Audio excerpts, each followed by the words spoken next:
So now I would like to call our colleague Vladan Vukliš, who has a presentation. I don't know if you have seen it on the program. I personally, as a classical and older colleague, could not understand what does that mean. So I asked himself, and it was obvious what it meant. There is written in the program DIY archives. I didn't know what that was, and of course he said, well, that means do it yourself. But this is something I couldn't at first sight, for my fault of course, not understand. Anyway, dear Vladan, you will talk to us on the topic do-it-yourself archives towards self-reliance in a digital environment. And you are from, he is our speaker, from the archives of the Republic of Srpska. I'm so sorry. Thank you. There is no vowel for me. Thank you. So I will start with a short historical introduction. It's necessary, some of you may be familiar with it, but it's necessary to understand the wider context. So we were established in 1953 under the name of the Archives of the City of Banja Luka and placed in a local city government building in its basement. The establishment of the city's first archival institution came as an almost belated response to a realization that the local government came into possession, or better yet, stumbled upon piles of records that turned out to be historical and thus of essential value, but up to that point used as much needed office paper, or worse, burned for heating, or recycled as reused cellulose. So after its first territorial expansion in 1955, the archives grew to become regional in character. After all, historical records it had in its holdings were themselves the same character, accumulated by creators of mandates that spanned long outside of the city limits. Thus, in the logical progression with the support of all relevant municipal communities, the archives in 1963 came to encompass the historical region of Bosanska Krajina, something that can be roughly translated in English as the Bosnian frontier. Besides the obvious archival identity crystallized in time through professional development of the wider Yugoslav archival community, our political identity, to call it that, was built upon a perceived revolutionary ethos. Our first archival publication was a 1964 booklet, a detailed finding aid for a first special collection dedicated to the history of the pre-war workers' movement. In 1973, we were moved to our current location, an 1880s built Austro-Hungarian military command building, which we have shared with the regional museum until the early 1980s. Major changes came in the early 1990s with the onset of the post-Yugoslav wars of secession. With the establishment of the Republic of Srpska and the Dayton Peace Agreement in 1995, our archives headed the integration process with the other two local remaining archives remaining in the Republic on this side of the divided country, creating what is today the Archives of the Republic of Srpska.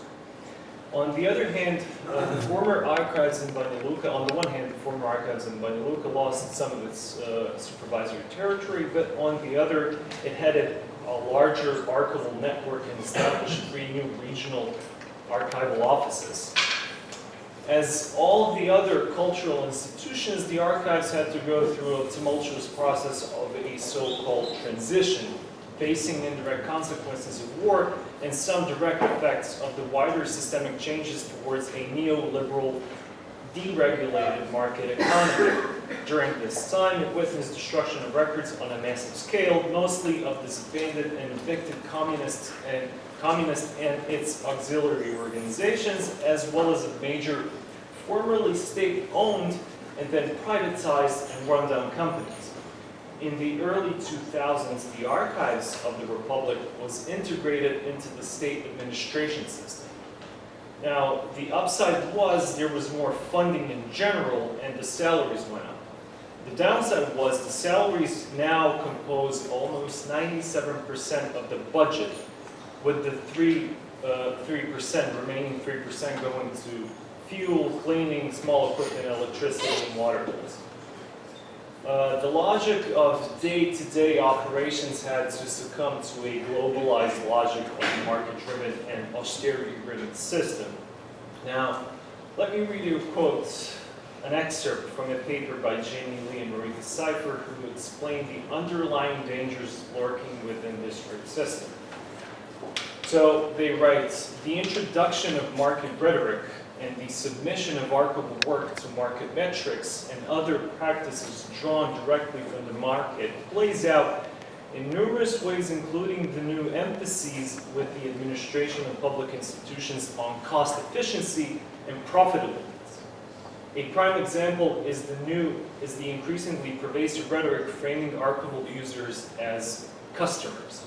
Neoliberalism has resulted in a widespread reduction of public resources.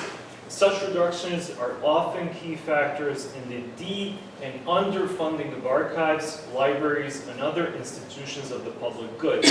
Partnerships and other agreements with private corporations became a popular survival strategy in the face of dire austerity measures. Now, until recently, we have been able to resist a full encroachment by this neoliberal logic on our essential direction and practices.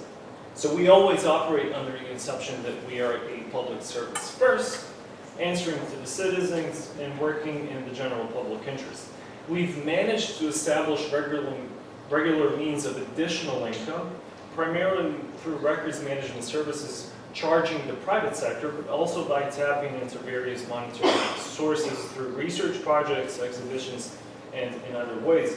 So the money earned goes into other more projects. It keeps our reference services on minimal pricing levels. For example, we do not charge access, as some do, or using personal photo scanning equipment, as most do. And it pays more bills, maintenance, and equipment. Currently, we are the only cultural institution in the Republic that has no unpaid dues. However, recently the government, not even remotely thinking about us and our specific position and practices, decided to remove as much as possible all non-tax administrative fees, apparently to alleviate them not only from the citizens but also from the private sector. Obviously, this is something that we're going to have to explain our way out of, so it bypasses us. So these are the conditions in which our institutions face the new digital challenges. As with most of the public sector, first computers were introduced in the early 2000s. Of course, there was no systemic or compulsory training, so application was rudimentary at best. Given the lack of experience in these matters with the previously dominating generation, archival digital progress was an uphill battle. Some people learned to use only MS Word or Outlook. Only one person in the archives used multiple programs and operated the simple interface for the website that was made for us at that time and which is still in use today. It works, but it's very much Web 1.0, so we're going to retire it very soon. Now, it was in those conditions that we've got quite a sizable international but locally mediated donation around 2008. Besides equipping the new conservation laboratory, a new server and storage machine was brought in, which was planned to be used for both digitized record storage and an integrated description system. Now, ironically, around the very same time that the first ICA Atom was released, the archives contracted a private company with no archival references that simply took a generic document management system and adapted it to the archival work. No scanners were required. Again, there was no employee training. The private company employees were contracted to do basically everything but selecting the records for scanning and writing the metadata. After the funds ran out, the project ceased. the software remained barely used, and eventually it was defunct. So post-1915, things started to change a bit. New people came in carrying not only broader IT literacy and experience in digital work, but also the new familiarity with open source software. Linux appeared, and almost all exhibition design was made through open source solutions. In December 2017, the server machine was put to use again. The old software was coupled, replaced with the Linux operating system, and we installed access to memory, or Atom. Version 2.4, an open source, web-based, browser-based, EAD, and standardized description system. So our installation was called Archival, and it was based on a Serbian translation created by the team of the National Library of Serbia. We adopted a logo that translates our institutional reference code, ARSBL, to Morse code. Experimental application, although unstable on what was then an old machine, soon turned permanent. A large state-sponsored donation in 2018 brought us new equipment of our choice, value of some 100,000 euros. We acquired scanners like A3 Duplex and A0 Sheetbed, A1 Buckeye, microfilm, and the new server and storage systems.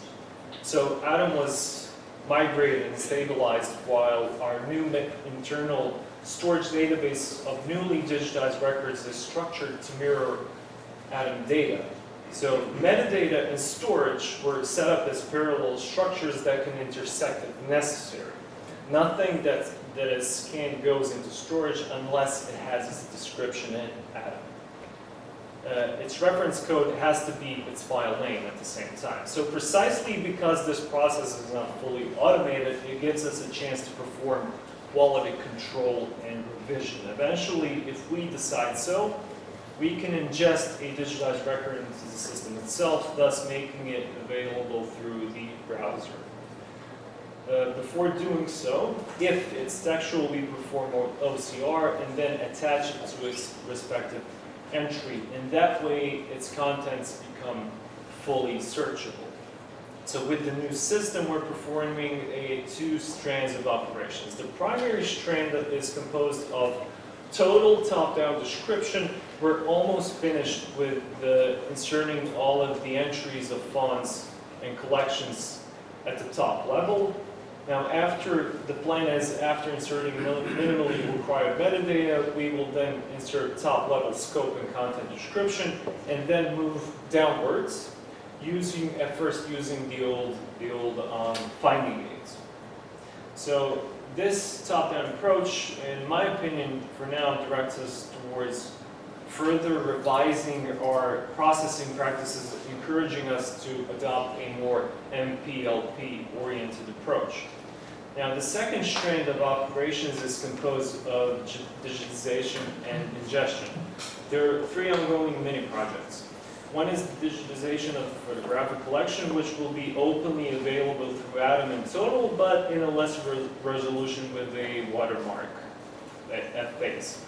The second one is the digitization of the oral history collection, which will be fully searchable through the system, the contents as well. And three, so this year our city is marking the 50th year anniversary of the 1969 8.5 scale earthquake that devastated much of its landscape.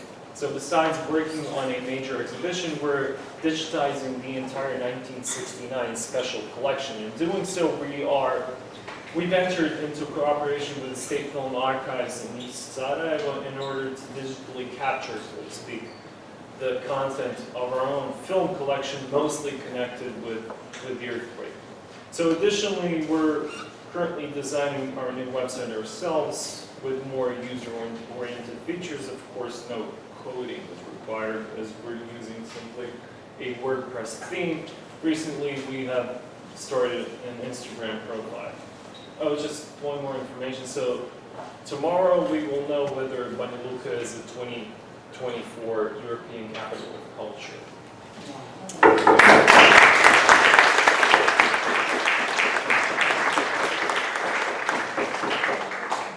thanks to you as well. And now we have a very interesting situation to me that before maybe having one or two questions